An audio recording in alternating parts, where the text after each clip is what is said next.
What's up everyone, welcome back to another video on the channel. Today we're going to be ranking the best players for the 2022 AFL season. And normally with these team makers I do this by myself, but this time round I've decided to get a special guest, and alongside me I've got Rolls Macca. How's it going, mate? G'day everyone. Cardi, thanks for having me on the channel, mate. Much appreciated. It's good to get you on. I thought it'd be quite fitting getting someone like you on that knows a lot about their footy. So I've got like the top 40. It's a subjective list, so you know you could say certain players deserve to be in this list or not, but whatever. I'm basing it off champion data, and we all know how unreliable that is. So we've got the 5 tiers, as you can see: goated, great, good, decent, below average, and as the video points out, I'm only going to be basing these players on the season that they've had this year in 2022. So this is funny. Brayshaw is one of the 2 players in this list that I thought I'd throw in there because he wasn't actually in the 40. He was 47th, which is just stupid. But I think Brayshaw... I think he has to be goated. Goated for this year. Players Association MVP.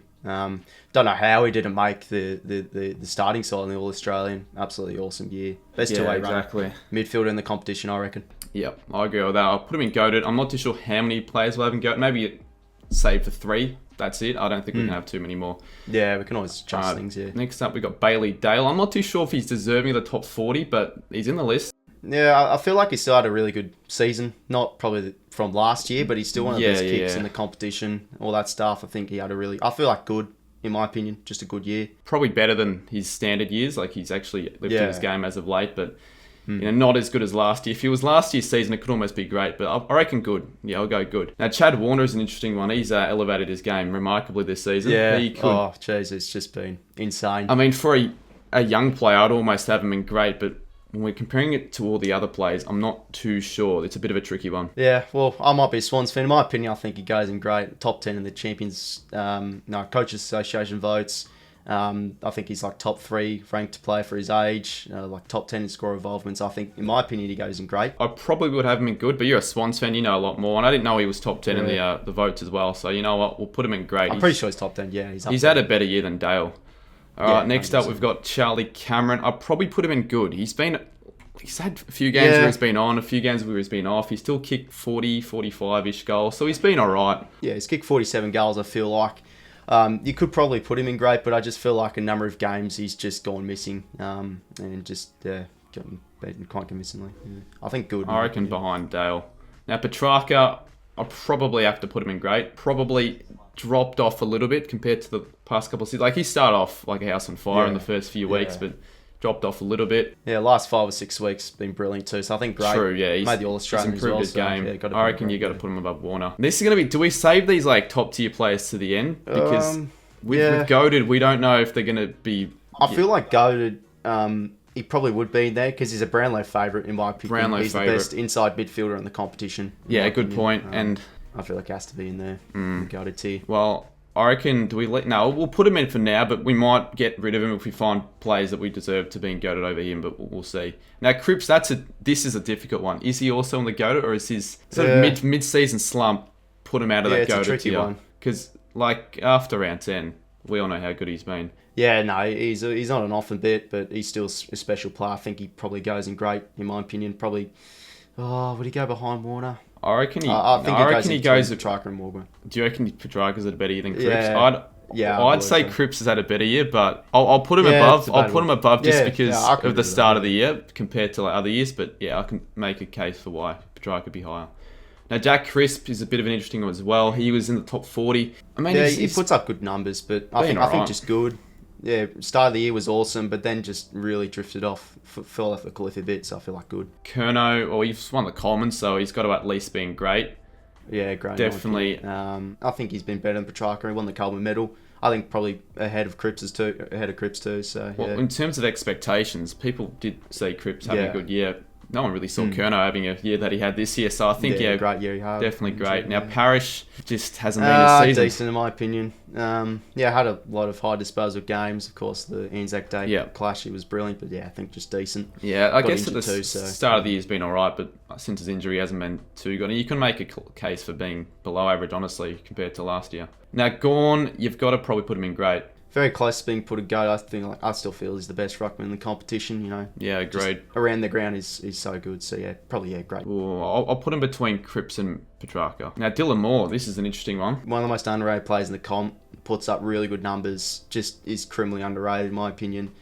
Spent a lot more time in the midfield this year or second half of the year, and yeah, he's just been excellent. So I feel like I'd probably maybe put him in great, in my opinion. He was absolutely robbed to make either 40 top man. of good or end of great. Yeah. I reckon for now I'll put top of good, but top of good. We might put him in, like, he's had a really good season, Dylan Moore. Now Isaac Heaney, similar Creeps and Petrarca, bit of a mid-season slump, but still kicked near 50 goals. I think he's top 5 in score involvements in his position. I'd say in between Gawn and Petrarca, in my opinion. Now Jack Steele, as a Saints fan, I've watched more of obviously his games that he's played, and he was injured like round 9, so that's obviously going to affect his year. But even in the games where he hasn't been injured, he hasn't been as good as he has been in 2021. Like, that was his best season, I'd say. But he's still been very good, solid contributor. Yeah, I feel like good. I don't think he's probably played enough games being great, but yeah, ahead of I reckon ahead of Dylan Moore. That's fair enough. Jared Witt's best tap-out ruck in the game. Where put him? Simply put. Probably put him I think great as well. End of great. Don't really know why he's in the top 40. I've seen not much of Lions this season. He hasn't really done too much. Yeah, well, I feel like with Neil on the side, you always forget about McCluggage and Lions. I feel he's still a really crucial player this side. I'd still put him in good. I feel like he's had a good input this year. I'd probably put him at the end of good. Now Jeremy Cameron, he could almost be put in goated, but is he better than games this year? He's been the best of the midfielders? Yeah, plays up the ground so well. Special player, top of grade. He's not just influential up forward, but also around the ground, as you said. So yeah, I reckon above Curnow. He's done a little bit more than Curnow. Lockie Neal. It's an interesting one. I put him in goated, but he's had many games this year where he's been heavily tagged, and I feel like to beat the Lions, you've got to tag Lockie Neal. He's that good of a player, so I reckon probably goated in my opinion. When you're favourite for the Brown, though, I reckon that's probably deserving a spot in the goated tier. Now, Lance Franklin, I'll let you sort of run through this one. Yeah, I understand why people say this guy's... few people say he's overrated, which makes sense, but still, at 35 years old, kicking 50 goals this season, still a very crucial player for the Swans. I think I put him in great, to be honest. Of course, Kane Corn said he wasn't in the top 200, which is always a bit questionable, but I feel like he's at least a top 150 player, I think, in my opinion. I'd probably put him at the bottom of great, but I can agree to put him at the top of good. I probably would have put him top of great, top of good, but you've watched more Swans games, so I'd put him into great. I mean, for his age, he'd be still 50 goals. For his age, he'd be goated. Yeah, 50 goals, so fair enough. Now, Libba, clearance beast, contest possession beast as well. I think top of good. No, actually, I'll probably put him in between more and Steele, I reckon. And then another Swans player, Luke Parker. Yeah, another underrated player alongside Steele, I do reckon. Probably one of the most important players for the Swans. I feel like heading into finals, just you know what you're getting out of Luke Parker each week. Just absolutely awesome beast in the midfield. I feel like. I reckon he's great. Almost. Yeah, no, I can agree with that. I'd probably put him. Yeah, I'd probably put him in great. Yeah. Jack McRae, haven't seen too much from McRae this seson. He hasn't really racked up as much of the ball as he has in previous years. I think good. Compared to last year, he hasn't done as much. Gone missing a lot of games like Dunkley and Bontempelli has risen up while he hasn't. So I feel like, in between Liberatore and Moore. We've got Bont up next. He probably has had a great season, but for his standards, like that's the thing. Like he's probably not great for his standards. That's a bit of a tough one. I'm gonna chuck him top of good. Yeah, top of good. I feel like still. Why the Bulldogs have made finals is because single-handedly because of Bontempelli. Still is just such an influential player for him. Second half of the year was great, so I put him top of good. Now we've got John Newcombe next, won the Best Young Player Award in the AFL MVP Awards, and he's just been outstanding for the Hawks this season. Really one of the best youngsters in the competition. If we're going to have Warner and great, I reckon we've got to have Newcombe and great. Yeah, I can agree with that too. I'd probably put him ahead of end of great in my opinion. And Nick Nat, he's 18th. I don't know why he's 18th. Yeah, he always ranks well via champion data, which is always interesting. But I just feel like when he's on, he's such a good hit-out player. Hit-out still advantage. He's so good at that. But he's been heavily injured this year. I feel like he goes in decent. Probably hasn't really offered too much. Ended decent at best, to be honest, this season. Isn't his best. And same with Ollie Wines. He hasn't really been as influential as he has been last year, I reckon. I think decent too. Rory Laird, you can make a claim for him being a goated if you're a fantasy player, but...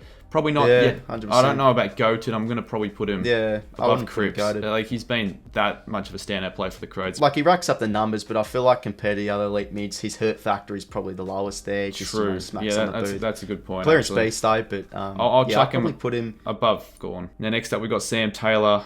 Oh, I love this halfback in guy. the, Top 2 key All-Australian. position player. Yeah, arguably the best key defender at the moment, form-wise. Yeah, just so good on one-on-one. You've got to put him great, don't you, because of that? And I'll just chuck him somewhere around here. Sam Walsh. Yeah, he always plays like a wingman, so he's never really going to have like an elite ball use or hit the scoreboard kind of ability, but he's still been awesome. I put him in great. Maybe 22 under 22, of course. I'd put him in great as well. I reckon Better just below Warner. Shaun Darcy, I haven't seen too much of Freo. I know he had a really good year last year, but... Yeah, he's always a bit inconsistent, Darcy. Always a bit injury prone, but has had plenty of really good games and a few mediocre games. So I'll probably put him good. Yeah, just somewhere, and it doesn't really matter the order that much. Now, Shai Bolton, he's been one of the best players in the league, especially in the back end of the season. Like, cleanest player, most exciting player to watch. The X Factor crazy. I think he's up there and great. I think in between Curnow and Cruz. Yeah, I think he has the highest score involvements in the comp too. If he just kicked a bit more accurately, he could be top 5 in the Coleman or even top 3. Now, James Sicily... robbed of the All-Australian, you could say. Absolutely robbed. Definitely robbed. He should have made it. He would have been a my score, that's for sure. The best ranked key defender, all the stats, number 1, so many intercepts and all that crap. Great for me. I'd probably have him above around the middle. Taylor. Now, Jack Sinclair. I mean, last year he was an alright play. He was actually one of our better players last year, but he really made a name for himself this year. One of the best running halfbacks in the league and definitely deserving that All-Australian spot. And for mine, he's probably going to... Well, he has to be in great, you would say. If you've got other players in great. I'd probably have him in great as well. If it wasn't for him, we'd be losing a few more games, that's for sure. I reckon he's just above Warner. Yeah, no, fair enough. He's just so good reading the play and gives him plenty of dash. Really electrifying player. Now, I've got Tex next. I think when he's on, he can be one of the best forwards in the league, but he's just a bit too inconsistent with the... Yeah, that's true. I feel like... I'm pretty sure his goal, assist and score involvements is always puts up good numbers. So I'd put him good. He's gone missing for a few games. Games, but he can be a very handy player. So I'd put him behind Dylan Moore. It's a bit of an odd one because you feel like Toby Green's had a bit of a quiet year considering Giants' ladder position, but I think he's still kicked he's kicked around 40 goals. Had made a lot of games where he's kicked a few bags, but then again he's gone a bit quiet, but still a really good small forward. He kicked 7 in one game, but for this year for Toby Green, like we're going to be a little bit harsh on him to be honest. Like the Giants have been performing, and I guess if GWS were playing better, he would have been praised a little bit more for his efforts. But I don't think anywhere above good. I reckon probably somewhere in the middle. It hasn't really been his year. If he can't be above Cameron, to be honest, I'm going to put him behind Crisp. Tom Hawkins, I reckon probably goes in great. 3rd in the Coleman, I think. Just doing what Tom Hawkins does best. And number 1 top and goals is 2. So I reckon probably somewhere here. Tom Lynch as well. He wasn't actually in the 40. He was ranked 77th, can you believe that? Yet he's averaged the most goals this season, which is unbelievable. Yeah, I mean, he's... Last 4 weeks, 21 goals. 21, exactly. So that's definitely got to be in great. I reckon he's been a better forward than... Hawkins, he just missed a few games. Great for me. Of course, did get suspended, but I just feel like every time he's in there, of course, he had in the few dead rubber games he was quiet, but I just feel like in so many games he's the best baller in the competition. Such a good user, intercept marks, elite. I feel like he goes ahead of Sicily in my opinion. I really rate him. If we had a 4th spot for Goated, we'd put him in. I reckon so. Do we just let him go in? I guess we'll just let Took Miller slide in the Goated range. It doesn't really matter. He's tight finisher in the Coaches Association. Yeah, I think he's definitely deserving that spot. He's definitely driving the Suns forward. Now, Travis Boak, didn't he have a good first half of the season, but then sort of dropped off? I don't know. Yeah, sort of. I haven't really seen a lot from Boak, to be honest. That's same with me, really. Top of decent. And last player, we've got Zach Merritt. He's probably going to win the best and fairest, I think, for Wrestling. But again, he just doesn't do that much for the ball, I don't feel. He does. Actually, he had a good, I think, second half of the year. Yeah, 6-7 week period where he averaged 35-ish touches. But he's a really good ball user, in my opinion, as well. Yeah, top half of good, I reckon. Well, there we go. We've gone through all the plays. We can reshuffle if we want to. I feel like without using this below average tier, there's no point of this below average tier. Yeah, there's no point in that. Yeah. Should we be a bit more harsh and chuck a few plays down? Yeah, I reckon so. Alright, we're going to do that. Green's going decent. Crisp going decent. I still reckon, Crisp go decent. A little bit harsh, but I mean, we want to fill the tiers. Look at all the great, though. Very much top heavy, this list. But I reckon that's good enough. Let me know down below in the comments where you'd have these plays and which plays in this list you reckon should be in it that weren't included. But anyways, guys, I appreciate everyone for watching the video. Go check out Rolls Macker. He does make elite AFL content, so go check him out. And yeah, cheers, I appreciate everyone for getting around the video. And I'll see you soon.